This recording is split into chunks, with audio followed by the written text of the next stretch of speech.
L'alimentation intuitive, c'est une alimentation qui est connectée à ses sensations alimentaires. Donc c'est une alimentation qui se dédouane de l'aspect mental, qui n'est pas du tout mangée avec la tête et qui vraiment part du principe qu'il faut se reconnecter avec ce que nous dit notre corps. Cette alimentation intuitive, ce n'est surtout pas un régime, c'est vraiment une façon d'aborder la nourriture qui est différente. Je rajoute que l'alimentation intuitive, ça n'est rien d'autre que revenir à sa façon initiale de manger. Quand on est enfant, on ne se préoccupe pas de savoir s'il reste 20 millilitres dans son biberon. Quand on n'a plus faim, on s'arrête tout simplement de manger. Et ce que le disait Karine Gravel à juste titre, c'est que l'alimentation intuitive, c'est finalement réapprendre à manger de cette façon-là.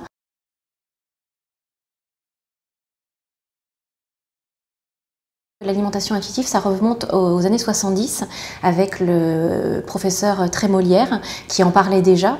Et puis c'est vrai que ça s'est développé par la suite avec d'autres publications. Il y a eu un effet d'essor de ces sujets d'alimentation intuitive à partir des années 2014, 2015, 2016.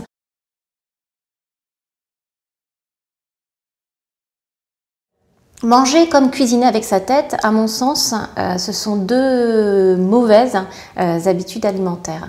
Manger avec sa tête, c'est du coup ne pas prendre de plaisir sensoriel à déguster les aliments qu'on a à sa disposition. C'est aussi du coup être complètement omnibulé par les calories, par la teneur en lipides, etc. des aliments qu'on ingère. Et donc on passe complètement, à mon sens, à côté du plaisir alimentaire. De la même façon, cuisiner avec sa tête, c'est du coup cuisiner avec un objectif de résultat. Et du coup, c'est se mettre une pression en cuisine qui n'a pas lieu d'être, puisque cuisiner, quand on se réfère à la définition du Larousse, ça n'est jamais rien d'autre que assembler des ingrédients de telle sorte qu'ils soient propres à la consommation et agréables au goût.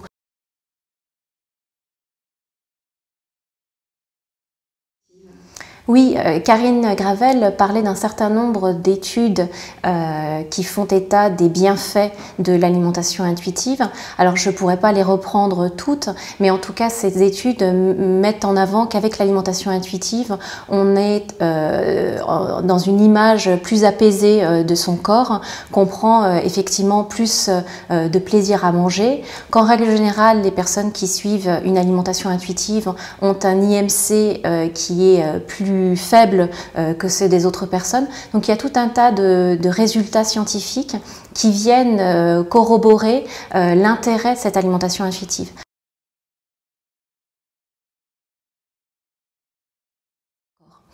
La cuisine intuitive, ça part un petit peu du même principe, c'est cuisiner avec ses sensations et donc pas du tout cuisiner avec sa tête, avec un objectif de résultat. C'est donc se faire confiance à sa créativité et être en capacité en cuisine de se lancer sans forcément savoir ce qu'on a envie de faire ou ce à quoi on a envie d'aboutir comme résultat. Et finalement, c'est une cuisine qui est très thérapeutique. Moi j'appelle ça de la cuisine thérapie parce qu'en se lançant comme ça, sans idée préconçue sur le résultat à atteindre, en toute créativité et en faisant confiance à son intuition, il y a des choses qui peuvent émerger en termes de connaissance de soi.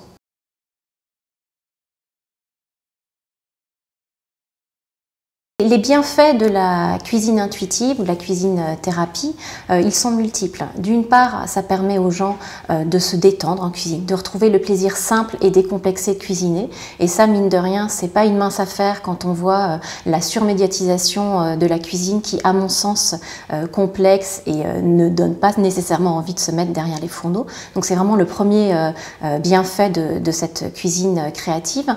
Le deuxième, c'est que ça permet de développer sa créativité et sa confiance en soi. Quand on se rend compte qu'on peut se lancer en cuisine sans recette, mais du coup on se rend compte que on est autonome et que cette autonomie-là, on peut éventuellement la dupliquer dans d'autres aspects de notre vie quotidienne. La cuisine intuitive, ça permet, comme je le disais aussi, de se reconnecter avec ses sensations, donc de faire confiance à son corps, de se faire confiance dans sa façon de cuisiner et de se dire que quand c'est trop salé, on rajoute du sucre, quand c'est trop sucré, on rajoute du sel, qu'il y a toujours moyen de faire un plat qui soit à notre goût à la fin. Et puis dernier avantage, et non des moindres, de la cuisine intuitive, ça permet de se découvrir soi et d'aller à la rencontre de soi, de mieux comprendre certains de ses fonctionnements, que ce soit fonctionnement avec soi ou fonctionnement avec les autres, d'interroger son rapport à l'alimentation, à la cuisine, de mettre un petit peu de conscience dans tous ces éléments-là, et puis pourquoi pas de s'émanciper, c'est-à-dire de diriger ses propres règles et d'être acteur de qui on a envie de devenir, en cuisine bien sûr, mais à mon sens bien plus large que la cuisine.